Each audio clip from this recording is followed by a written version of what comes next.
Hey there, Workforce. Hey there, Brian. I just wanted to take a break to respond to your post. You just posted about the new creator blog saying that YouTube just made major changes. Last year in April, they basically said that a channel has to have 10,000 lifetime views before it can monetize. So they're leaving that first $15, $20 on the table, and that's supposed to make it better for YouTube.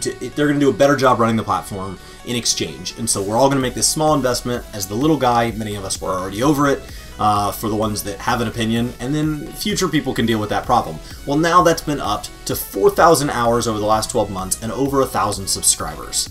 That's hard. That's hard. If it takes you the whole 12 months, if you're posting one video a week at an average view length of like 3.5 minutes, you could still be looking at needing over 1,000 views regularly. And so that's very hard for a small channel. And thankfully, Brian and I are over it. Thankfully, there are many people over it. But that doesn't mean we shouldn't be concerned. And where my concern comes from is already in the comments section that I'm seeing on Brian's video. People are saying, well, screw YouTube. Forget YouTube. I hate YouTube.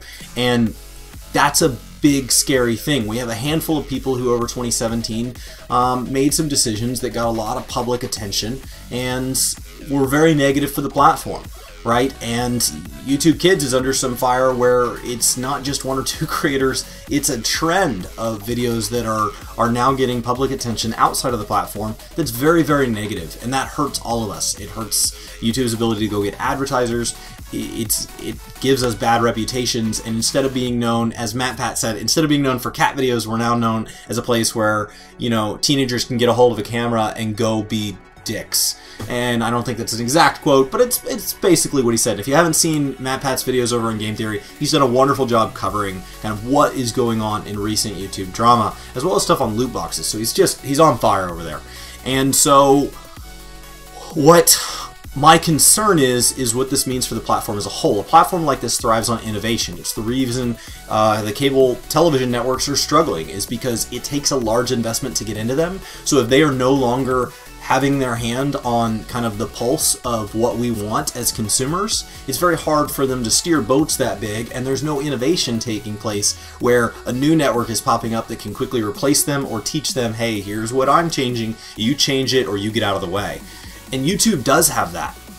YouTube has so many creators, and so somebody can come out with a new way to film, or a new way to present information, a new way to do editing or pacing or use of music. It doesn't matter, and it can change the platform. It can ripple out, and somebody else can take that idea and they can build on it, and they can build on it, and it can get spread over all these people. And that comes from new faces and new ideas. And my concern with this is that now, instead of them taking your first $15 to $20 over the lifetime of your channel, they're saying, hey, your channel really needs to be generating that kind of $100 in your first year before you see even a penny of it. And that $100 is what encourages somebody to say, hey, I tried it, I'm kind of liking it, wow, I wonder if I could do more of it, if I could go get a different lens from a camera, or, you know, a small microphone, or, you know, a lighting setup. And there's all these things, and there's little low budget versions of things that can help those creators continue to build and build and build and build that momentum. And we're making that initial threshold harder, and that's something that other media types do, and I think it's the reason that there's some stagnation in the innovation of those industries. And so that's kind of my concern, and I would love to know what you guys think. This is just to build on what Brian said. We are work to game. We primarily talk about games here, but this is a big shift. And so I just wanted to kind of continue the conversation and talk about, is this bettering the platform long term, or is this making the platform worse long term? This is not a video about I hate YouTube or I love YouTube. This is a good idea, this is a bad idea. The fact is, this happened. If you haven't seen Brian's video, he goes into it in great depth.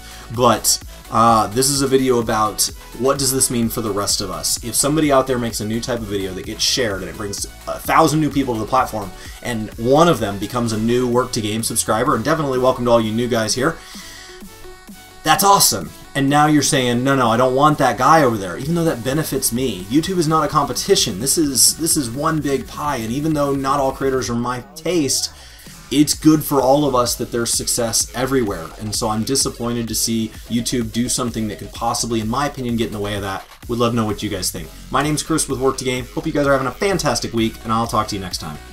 Thanks so much for watching this video. If you want to check out any other videos, you should click over here. And then we've got like some kind of vlog thing down here in the corner. And then we've got like subscribe. Have you yeah, like that's really you should totally do it. This was a complete disaster.